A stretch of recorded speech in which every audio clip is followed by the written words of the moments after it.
12:45 10 minute মতো late করেছে। ভটভটি auto, খুব আওয়াজ, শুনতে পাচ্ছেন নাকি দেখুন। আমাদের কাছে এখন 540 টাকা রয়েছে। রিটার্নিং রুম এসি, সেটা বন্ধ। আমাদের ট্রেনের রিশিডিউলের টাইমও পেরিয়ে গেছে। মোটামুটি আসানসোলে এসে তারপরে চা পেলাম। গত পর্বে আপনাদের দেখিয়েছি নাইট বাসে কাঠমান্ডু থেকে জনকপুর আসার গল্প, আর এই পর্বে থাকবে আমাদের জনকপুর থেকে বিগত দীর্ঘ 44 ঘন্টা ধরে জার্নি করে দেশে ফেরার গল্প। সকালবেলায় বীরগঞ্জের জন্য কোনো ইভি গাড়ি বা হাইস গাড়ি চলে না, তো এখন আমাদেরকে বাসই ধরতে হলো। সবাই বললো বাসই পাওয়া যাবে এখন সন্ধ্যের পরে, মানে বিকালবেলার দিকে ইভি এবং ওই হাইস গাড়ি চলে বীরগঞ্জের জন্য। 3.5 ঘন্টা টাইম, তো সেই জন্য তাড়াতাড়ি পৌঁছে যায়। এখন কোনো গাড়ি নেই, ছোট গাড়ি। আমরা বাস ধরে নিয়েছি, এটাও বললো মোটামুটি 12:30টার সময় পৌঁছে যাবে। এখন 8:30 বাজছে, 4 ঘন্টার মধ্যে পৌঁছে যাবে। 3.5 ঘন্টা 4 ঘন্টার মধ্যে এটাও পৌঁছে যাবে। 450 এনসি করে ভাড়া নিল মাথা পিছু। এটা আমাদের নেপাল ভ্রমণের শেষ দিন এবং অন্তিম পর্ব। এখনও অনেক জায়গা ঘোরা হলো না, দেখা হলো না। যেমন জনকপুরেই ধনুষ জেলায় রয়েছে ধনুষধাম টেম্পল, যেখানে আজও রয়েছে হরধনু, যা স্বয়ং শিব রাজা পরশুরামকে দিয়েছিলেন। সেই হরধনু ভেঙেই স্বয়ংবর সভায় দেবী সীতার সাথে শ্রীরামের বিবাহ হয়। যাই হোক, নিজের কাছেই নিজে প্রমিস করলাম আবার আসবো নেপালে। যা দেখা হলো না এবারে তা দেখতে, আর আমার দেখা মানেই তো আপনাদের দেখানো।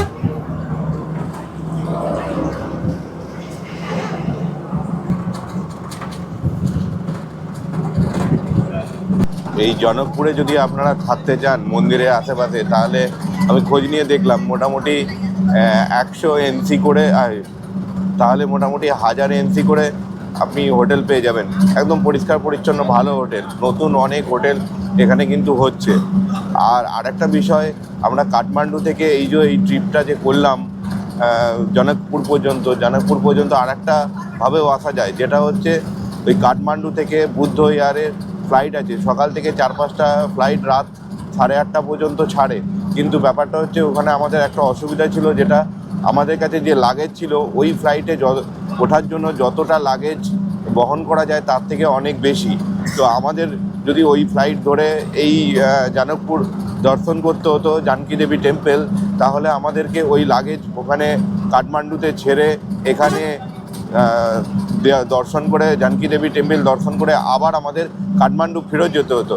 তো তার জন্যই আমরা নাইট সার্ভিস বাস কিন্তু ধরেছি, যাতে সকালবেলায় এসে জানকী দেবী টেম্পল দর্শন করে আমরা আবার বীরগঞ্জ গিয়ে, আর রাতে আমাদের ট্রেন আছে, বিকালবেলায় আমাদের ট্রেন আছে বিকাল 5টা থেকে, ওই ট্রেনে আমরা ফিরে যেতে পারি। আমরা হয়তো অনেকেই বছরে 1-2বার কটা দিনের জন্য পরিবার অথবা বন্ধুবান্ধবের সাথে ঘুরতে যাই, কতই না আনন্দ করি। কিন্তু ঘোরার শেষ দিন যখন আবার বাড়ি ফেরার দিনটা আসে, আবার সেই পুরনো কর্মজীবনে ফিরতে হবে। কটা দিনের আলাদা রুটিন থেকে আবার সেই প্রতিদিনের একই রুটিনে ফিরতে হবে, ভাবলেই মনটা খারাপ হয়ে যায়।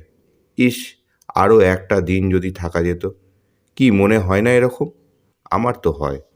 নেপালের মতো একটা এত সুন্দর দেশ, যেখানে শুধু প্রাকৃতিক সৌন্দর্য নয়, এখানকার সাংস্কৃতিক সৌন্দর্য, যা আমাদের দেশের সঙ্গে ধর্মীয় আচার আচরণের এত মিল, আর এখানকার সহজ সরল মানুষগুলো এত ভালো, কিছুতেই ছেড়ে আসতে মন চাইছিল না। কিন্তু কি করব, উপায় তো নাই। তাই অগত্যা ভারাক্রান্ত মন নিয়ে পুরনো কয়েকটা দিনের স্মৃতি রোমন্থন করছিলাম। আর এর মধ্যে দীর্ঘ 20 ঘন্টা ধরে জার্নির ফলে ক্লান্ত শরীরে কখন যে চোখের পাতা বন্ধ হয়ে এসেছিল বুঝতেই পারিনি।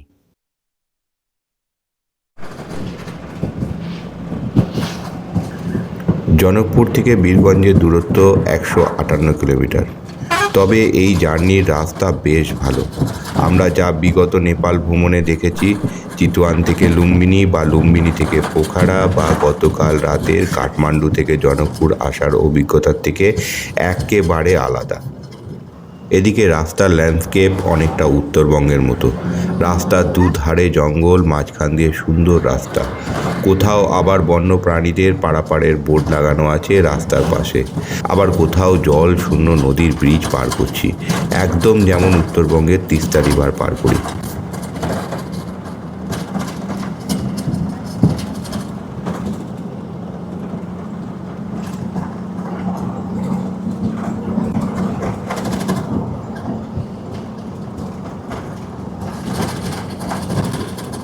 এই যে সামনের এই রাস্তা, এখান থেকেই ডান দিকে চলে গেছে চিতুয়ান, আর আমরা যাব বাঁ দিক দিয়ে রাস্তা ধরে বীরগঞ্জ।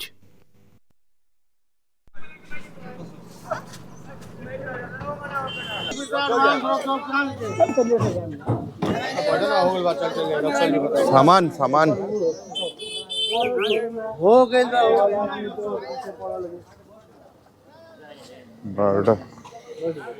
বারোটা বেজে 50 মিনিট আর আমরা চলে এসেছি বীরগঞ্জ। নেপালি টাইমে আমাদের ঢোকাবে বলেছিল 12টা 45 মিনিটে, 10 মিনিট মতো লেট করেছে। একদম পাক্কা টাইম বলেছে কন্ট্রাক্টর সাহেব। সব জায়গার একই কেস, পাহাড় থেকে নেমে আসার পরে সমতলে গরম, আর এখানেও তাই একটু গরমই লাগছে। তবে শিলিগুড়ির মতো অতটা নয়, কিন্তু গরম লাগছে। ভানুচক থেকেই কিন্তু আমরা যাত্রা শুরু করেছিলাম নেপাল ভ্রমণ। আবার ভানুচকে এসে গেছি আমরা। এবার এখান থেকে আমাদের রক্সোল যাব। তার আগে দেখাবো আপনাদের একটা হোটেল।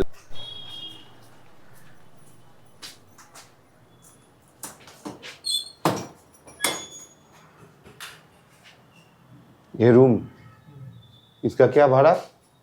इसका 1200 1200 नेपाली। नेपाली।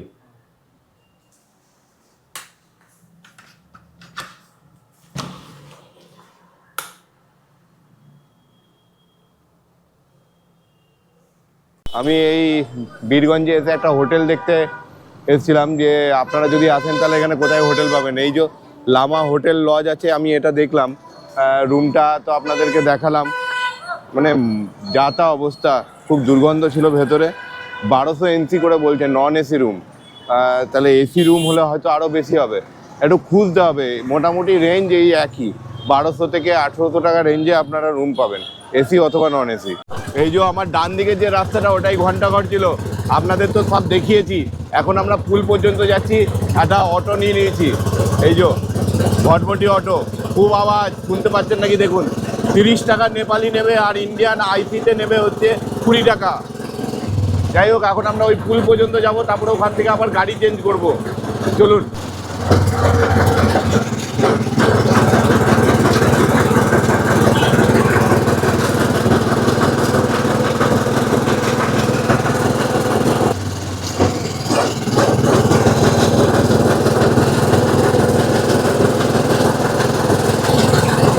আমার পিছনে ওই যে আছে নেপাল বর্ডার, দেখতে পাচ্ছেন। আমরা আসার সময় তো দেখিয়েছিলাম, যাওয়ার সময় আমরা দেখিয়েছিলাম।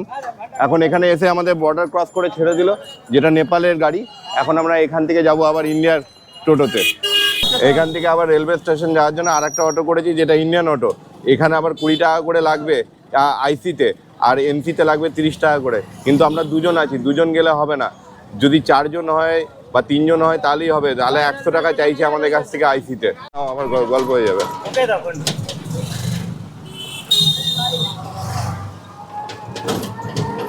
এই লাইন ধরে কিন্তু সব এক্সচেঞ্জের দোকান, টাকা এক্সচেঞ্জ করে।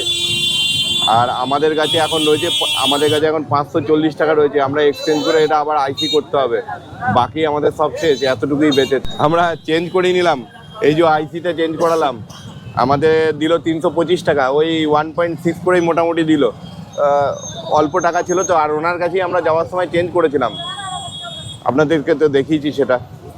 এখন রেলগেট পড়ে গেছে, এই রেলগেট খুলবে, তারপরে আমরা পেরোতে পারবো। নাহলে এই বাঁ দিক দিয়ে যে ওভারব্রিজ আছে, ওই দিক দিয়ে যেতে হবে। দেখুন অবস্থাটা, দেখুন শুধু অবস্থাটা দেখুন। মানে এখানে রেলগেট যদি পড়ে, তাহলে এইরকম একটা সিচুয়েশন হয়। আমার তো মনে হচ্ছে রেলগেট উঠে যাবে, আর আমরা তখনও ওভারব্রিজের ওপরেই থাকবো। দেখা যাক। এই রেল ব্রিজের কাছে আসতেই কিন্তু আমাদের মোবাইলের নেটওয়ার্কও চলে এসছে পুরোপুরিভাবে। একদম ইন্ডিয়ান নেটওয়ার্ক সব চলে এসছে, আমার দুটো সিমেই চলে এসছে নেটওয়ার্ক, বিএসএনএল এবং জিওতে। দুপুর 1:44, আর আমরা পৌঁছে গেলাম রক্সলে। এখন ঢুকবো প্ল্যাটফর্মে, তারপরে ওয়েট করব। আমাদের ট্রেন আছে 4:55-তে। আমরা যখন রক্সল স্টেশনে নেমেছিলাম 23 তারিখে, তখন এই চত্বরটাতে এত গাড়ি ছিল, পুরো এখানে ঘোড়ার গাড়িতে ভর্তি ছিল, আর এখানে টোটোতে। আর এখন অল্প টোটো আছে। ওখানে রাস্তা ভরে টোটো ছিল, এখানে ঘোড়ার গাড়িতে পুরো টোটো ছিল, সব ভর্তি। এখন কিন্তু কিচ্ছু নেই। ট্রেন আসলেই কিন্তু ভিড় হয় এখানটাতে, ঘোড়ার গাড়ি আর টোটোর। এই 1 নম্বর প্ল্যাটফর্মে রিটার্নিং রুম আছে দোতলায়। আমরা দোতলাতেই যাচ্ছি এখন। এই আমার পিছনে রিটার্নিং রুম, এই এসি ক্লাস, এখানে লেখা আছে রিটার্নিং রুম এসি, সেটা বন্ধ। আর হচ্ছে ওই জেনারেল যেটা আছে সেটা খোলা। যাতা অবস্থা নোংরা, খুব একটা পরিষ্কার পরিচ্ছন্ন নয়। তাও একবার পরিষ্কার করে গেল একজনা, কিন্তু সেটাও খুব একটা পরিষ্কার নয়। 1 ডিসেম্বর 2024 আমাদের নেপাল ভ্রমণ শেষ হলো। নেপাল ভ্রমণে প্রত্যেকটা ভিডিও আপনারা অবশ্যই দেখবেন। আমি চেষ্টা করেছি একদম ডিটেল ভিডিও দেওয়া, যাতে আপনাদের কোনো অসুবিধা না হয়। আর এখন আমরা যাচ্ছি খাবার খেতে। লাঞ্চ করা হয়নি, আমরা তো এই আধা ঘন্টা আগে এখানে এসছি রক্সল স্টেশনে। এখন যাব লাঞ্চ করতে। আর এই রক্সল স্টেশনের উল্টো দিকে এখানে আছে ভোজনালয়, IRCTC ভোজনালয়। আমি খুঁজে স্টেশনে, আমি প্ল্যাটফর্মেই খুঁজছিলাম, তারপরে অনেক খোঁজার পরে, জিজ্ঞাসা করার পরে এখানে পেলাম এটা। 03044 রাক্সল থেকে হাওড়াগামী স্পেশাল ট্রেন উইকলি। আজ বিকেল 4:50 আমাদের ট্রেন আছে। আর এখন এসেছি লাঞ্চ করতে। IRCTCর এখানে ক্যান্টিন আছে, সেখানেই লাঞ্চ করতে এসেছি। আমরা দুটো চিকেন থালি অর্ডার করেছি। এখন দেখি চিকেন থালি দিক, তারপরে কী কী দিচ্ছে তাতে দেখবো। 150 ইন্ডিয়ান রুপিস। আর তো বলার কিছু নেই, আমরা ইন্ডিয়াতে চলে এসেছি, এখন সবই ইন্ডিয়ান রুপিসেই কাজ হবে, ইন্ডিয়ান কারেন্সিতেই কাজ হবে। তো 150 টাকা করে প্লেট। আগে আসুক, তারপরে দেখাচ্ছি। আমাদের চিকেন থালি দিয়েছে।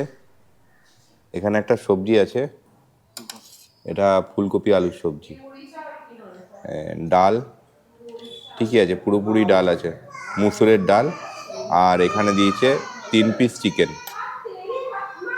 আর একটা পাঁপড়, কাঁচা লঙ্কা, আর এখানে স্যালাডে পেঁয়াজ। এই হচ্ছে খাবার লাঞ্চে এসছে। এখন টেস্ট করতে হবে, একে একে টেস্ট করছি, আর আপনাদেরকে জানাচ্ছি যে টেস্ট কেমন। সুনাম বদনাম যা থাকবে তাই আপনাদেরকে বলবো, ঠিক আছে? কারণ আমার মনে হয়েছে যে এই রক্সলে নামার পরে, মানে বীরগঞ্জে নামার পরে এধার ওধার ঘুরে না থেকে যদি এইখানে এসে এই ক্যান্টিনে খাবার খাওয়া হয়, সেটা ভালো হবে। এই যদি ভালো হবে তখনই যখন এর টেস্ট ভালো হবে।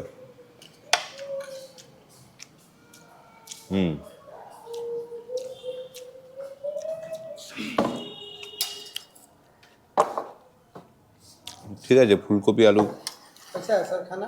अच्छा है, ठीक है। बढ़िया से सर। ফুলকপি আলু ডাল ভালোই, একটু ঝাল আছে ফুলকপি আলুতে, কিন্তু টেস্ট ভালো।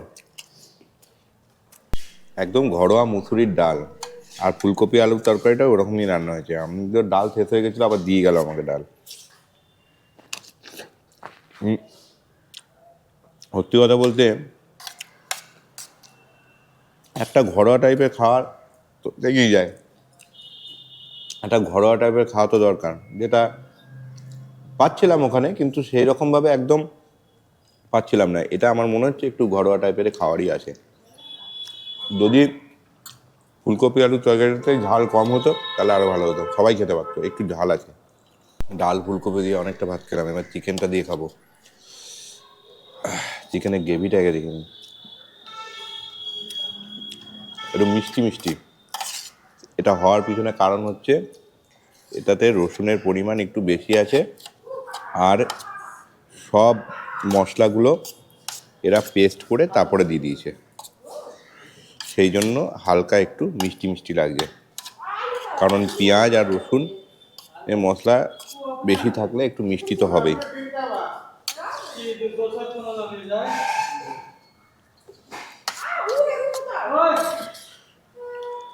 তন্দুরি চিকেনের মতো ওই তন্দুরি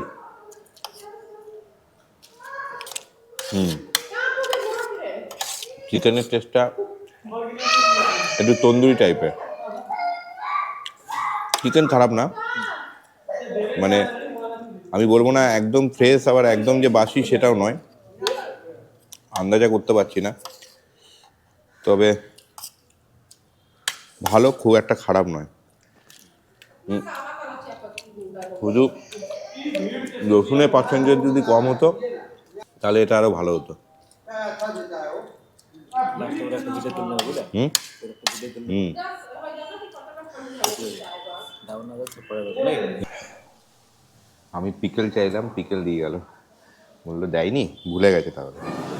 যাই হোক, ঠিক আছে, আপনাদের মোটামুটি সবই তো দেখালাম। আপনারা এখানটা আসলে চুজ করতেই পারেন, কারণ এই জায়গায় খাবারের কোয়ালিটি খারাপ নয়। 2 নম্বর কথা, এই হাইজেনিকভাবে আপনি খাবেন, পরিষ্কার পরিচ্ছন্ন, দারুণ। তো এখানে খেতে আপনাদের ভালোই লাগবে, অ্যাকচুয়ালি আরাম পাবেন এখানে খেয়ে। अच्छा रक्सौल स्टेशन से बाहर ही ये कैंटीन है ना? जी IRCTC का फूड प्लाजा है फूड प्लाजा जी। सब खाना मिलता है? सब कुछ मिलता है सर। अच्छा, ये कोई अगर ढूंढे तो कैसे ढूंढेंगे इसको? वहाँ बोर्ड लगा हुआ है गेट पे, अच्छा, गेट पे बोर्ड लगा हुआ है, वहाँ से, क्योंकि एक ही स्टेशन पे यही कैंटीन है बस। ओके। और फिर भी अगर नहीं मिले तो आपका फोन नंबर? हम मेरा नंबर ले लीजिए, हाँ बोलिए। 7488949614। ঠিক আছে, থ্যাংক ইউ।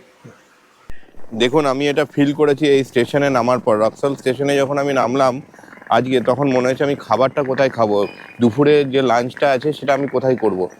আশেপাশে এত ঘিঞ্জি এলাকা, কোথায় আমি লাঞ্চ খুঁজতে যাব।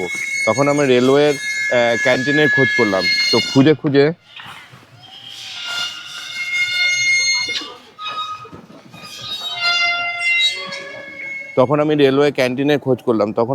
খুঁজে এই ক্যান্টিনটা পেলাম, ঠিক রক্সল স্টেশন, এই যে। আর তার উল্টো দিকেই আমার পিছনে রয়েছে এই ক্যান্টিন। এখানে বোর্ড লাগানো রয়েছে, উপরে দেখতে পাচ্ছেন। এখানে চলে আসবেন, একটা পরিষ্কার পরিচ্ছন্ন জায়গায় আপনি খাবার খেতে পারবেন। ট্রেন আমাদের 2 ঘন্টা লেট, আর ভালো লাগছে না। কিছুক্ষণ আগেই খবর হয়েছে, তো কাল মোটামুটি সকাল থেকে যে সেই ঘুম থেকে উঠে বেরিয়েছি, তারপর থেকে এখনো পর্যন্ত শোয়া হয়নি। সারা রাত জাগা ছিলাম বাসে, ভালো করে ঘুম হয়নি। সকালবেলাতে আবার ট্রাভেল, তারপরে এই এখানে এসে আবার ওয়েটিং, মানে একটু অস্বস্তি লাগছে এবার। পিঠ পিঠ সব ব্যথা হয়ে গেছে, ঘুম পাচ্ছে খুব। কিছু করার নেই, ওয়েট করতে হবে এখন 2 ঘন্টা। 4:55 ছিল, এখন এটা হয়েছে 6:55, 2 ঘন্টা লেট। 1 নম্বর প্ল্যাটফর্মে বসেছিলাম, 2 নম্বর প্ল্যাটফর্মে দিয়েছে যাই টুকটুক করে, এখন 2 নম্বর প্ল্যাটফর্মে। তারপরে আবার যদি চেঞ্জ করে যায় তাহলে আবার দুর্গতির শেষ নেই। ট্রেন কখনো 2 নম্বর প্ল্যাটফর্ম, কখনো 3 নম্বর প্ল্যাটফর্ম, তারপরে শুধু ইঞ্জিন চলে যাচ্ছে, পুরো খিচুড়ি। তারপরে আবার লোডশেডিংও হচ্ছে। চিন্তায় আছি খুব, ট্রেন আসবে তো। আবার প্ল্যাটফর্ম নাম্বার সরে গেছে, বুঝতে পারছি না কোন প্ল্যাটফর্মে আসবে। আর তো কিছুক্ষণই বাকি, 8:40 হয়ে গেছে। 6:40 হয়ে গেছে না, 6:50 না, 6:55, আর 15 মিনিট বাকি। সবাই অপেক্ষায় বসে আছে কখন ট্রেন আসবে। আমাদের ট্রেনের রিশিডিউলের টাইমও পেরিয়ে গেছে। এখন ঘড়িতে বাজছে 7:05, 6:55 টাইম ছিল, এখন 7:05 হয়ে গেছে। কোনো অ্যানাউন্সমেন্ট নেই, কিছুই নেই, কোনো প্ল্যাটফর্ম নাম্বারও দেখাচ্ছে না, কিছুই দেখাচ্ছে না। কতক্ষণ লেট হবে জানি না। আলটিমেট ট্রেন দিয়েছে আমাদের 7:50-এ। ট্রেন ঢুকছে, এরপরে অ্যাসিওর হয়েছে যে হ্যাঁ ট্রেন ঢুকছে। যাই হোক, মাথাটা খারাপ হয়ে গেল পুরো।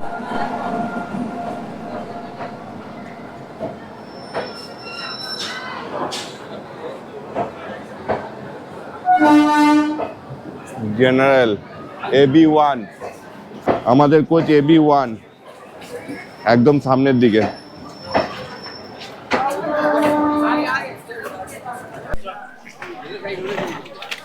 चढ़ने नहीं देगा, उतार देगा, सफाई करेगा उसके बाद ही चढ़ने देगा। हाँ हाँ क्या बोल रहा है अभी चढ़ने नहीं देगा, सफाई करेगा तभी चढ़ने देगा। এতক্ষণ পরে ট্রেন এসছে, এখন বলছে চাপতে দেবে না। सफाई होगा अभी। রুকো রুকো রুকো রুকো রুকো।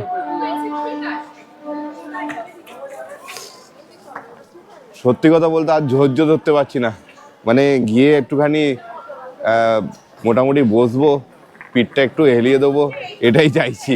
তার জন্য তাড়াহুড়ো করছি, বলছি এখন সাফাই হবে তারপরে আমরা চাপতে পারবো। সব দরজা বন্ধ করে দিয়েছে আর ভেতরে সাফাই চলছে, আর সবাই দেখুন ভেতরে উঠবার জন্য কীরকম ব্যাকুল হয়ে গেছে। মানে মোটামুটি আমাদের মতনই সবারই কোনো না কোনো কাহিনী আছে, আমি বুঝতে পারছি। যাক, সময় নিলে ক্ষতি নেই, কিন্তু পরিষ্কার পরিচ্ছন্নতা দরকার। আমাদের এই ট্রেন 699 কিলোমিটার সফর করবে এই রক্সোল থেকে হাওড়া পর্যন্ত, আর 17টা স্টেশন কভার করবে। আমাদের ট্রেনে কিন্তু এখনো পর্যন্ত কোনো টাইম দেয়নি, কখন ছাড়বে কী হবে। সিগন্যাল দিয়েছে, দেখছি কোন এই ট্রেনের নাকি সেটা দেখি। এখানে 2-3টে ট্রেন দাঁড়িয়ে আছে। না না, আমাদের গাড়ির নয়, জানি না এখন কখন ছাড়বে। লেটটা এখানে গাড়িতে চাপিয়ে বসিয়ে রেখে দিল সবাইকে, এটাও হতে পারে। হয়তো দেখা গেলো 2-3 ঘন্টা পরে ছাড়বে। আমাদের এই ট্রেনে কিন্তু মাত্র 32টা থার্ড এসি সিট আছে, তারপরে কিন্তু আবার সেকেন্ড এসি। দেখাবো আপনাদেরকে সেটাও। তবে আজ রাতে বিশেষ কিছু দেখাতে পারবো বলে মনে হচ্ছে না, দেখাবো আগামীকাল সকালবেলায়। আজকে তো রাত হয়ে গেছে, সবাই টায়ার্ড, শুয়ে পড়বো। আগামীকাল সকালবেলায় আপনাদের সব দেখাবো। বিছানা করে নিয়েছি আমরা, জয়ন্ত আগেই শুয়ে পড়েছে, এত টায়ার্ড আছে বিছানা করে।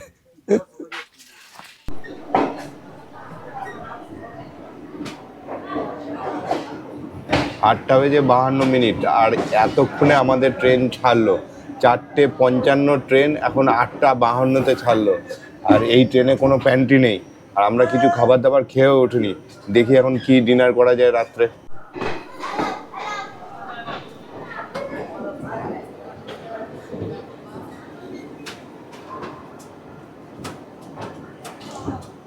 Good morning. এখন সকাল 8:30 বাজছে, আর নির্ধারিত সময় থেকে 6 ঘন্টা দেরিতে রক্সোল থেকে 377 কিলোমিটার অতিক্রম করে আমরা এখন পৌঁছে গেছি জেসিডি জংশনে। জাস্ট জেসিডি জংশন থেকে বেরিয়েছে, আমি তখনই ভিডিওটা করছিলাম। অনেকটাই লেট, 4 ঘন্টা লেটে তো ট্রেনটাই রক্সোল থেকে ছেড়েছে। রাস্তায় রাতে আরও 2 ঘন্টা লেট হয়ে গেছে। আর একটা অভিজ্ঞতা, ট্রেনে টয়লেট খুবই খারাপ অবস্থা, কারণ এই ট্রেনটা অনেক পুরনো ট্রেন, পুরনো কোচগুলো, তার জন্য যে টয়লেটগুলো আছে সেগুলো অতটা ভালো নয়। মানে পরিষ্কার পরিচ্ছন্ন বলতে ফ্লোর পরিষ্কার পরিচ্ছন্ন, কিন্তু টয়লেট পরিষ্কার পরিচ্ছন্ন নয়। কোনোটাতে হচ্ছে ছুচুকল নেই, মগ আছে কিন্তু কোমর। তো আমরা তো যতই করি একটু জল না ছোঁয়ালে বাবা ঠিক হবে না, এরকম একটা ব্যাপার। তো তাই জন্য এটা গেল। আর অনেকই ইন্ডিয়ান টয়লেট আছে, ওয়েস্টার্ন টয়লেট খুবই কম আছে। সব মিলিয়ে টয়লেট একটু খারাপ অবস্থা। এই দেখুন ওয়েস্টার্ন টয়লেটে এখানে চুচুকল নেই, না ফ্যান আছে, এখানে ফ্রেশনারের জন্য দেওয়া রয়েছে, কিন্তু কিছু নেই এর মধ্যে।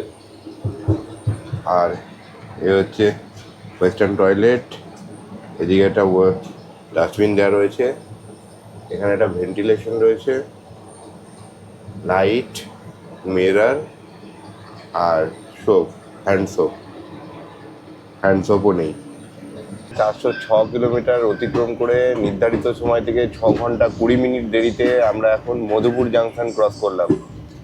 আর দুটো বিষয় আপনাদেরকে গুরুত্বপূর্ণ বলে রাখি, যেটা হচ্ছে এই যে আমাদের যে কোচটা আছে সেটা কিন্তু AB, এখানে থার্ড এসি এবং সেকেন্ড এসি দুটোই আছে, 2 টায়ার এবং 3 টায়ার।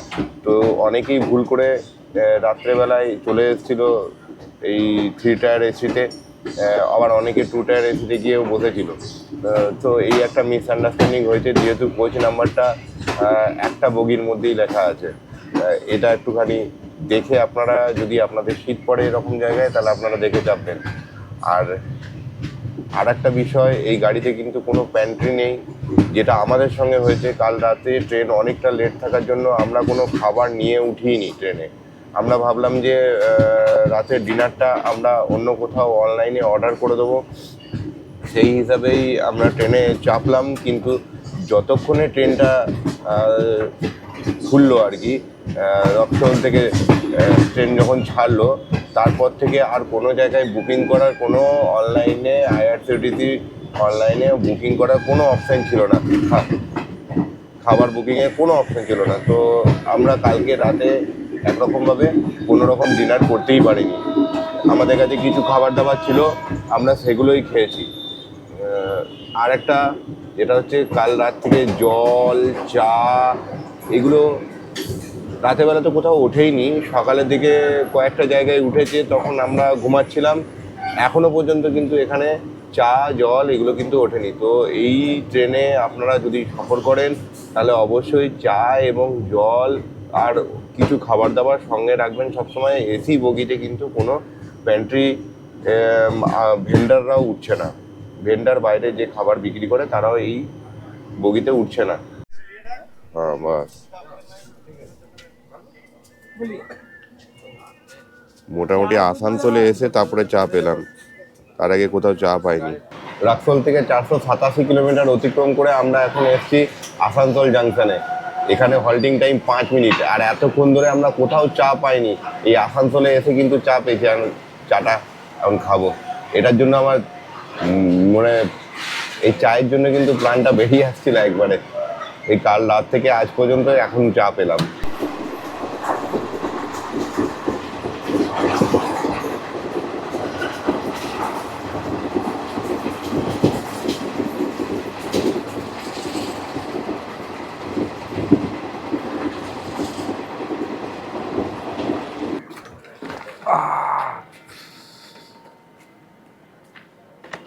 কোন দিকে যেতে হবে? ওইদিকে।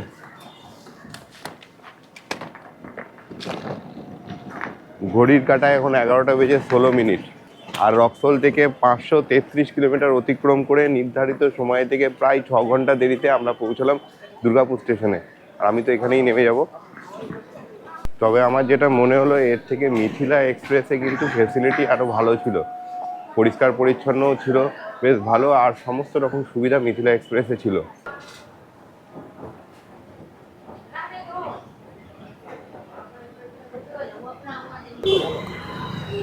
আজকে এই পর্যন্তই। খুব তাড়াতাড়ি দেখা হচ্ছে আবার একটা নতুন ভ্রমণের গল্প নিয়ে। ভিডিওটা যদি ভালো লাগে তাহলে লাইক করবেন, বন্ধুদের সাথে শেয়ার করবেন। কি ভালো লাগলো কমেন্টস করে অবশ্যই জানাতে ভুলবেন না। আর যদি খুব ভালো লাগে তাহলে চ্যানেলটাকে সাবস্ক্রাইব করতে ভুলবেন না, তাহলে আমি যখনই কোনো নতুন ভিডিও দেবো তার নোটিফিকেশন পেয়ে যাবেন সবার আগে। সবাই ভালো থাকবেন, সুস্থ থাকবেন, tata. We wanna chase the night, wanna dance to the light, pull stars from the sky, just two hearts running wild. Never sleep, never stop, as we shout from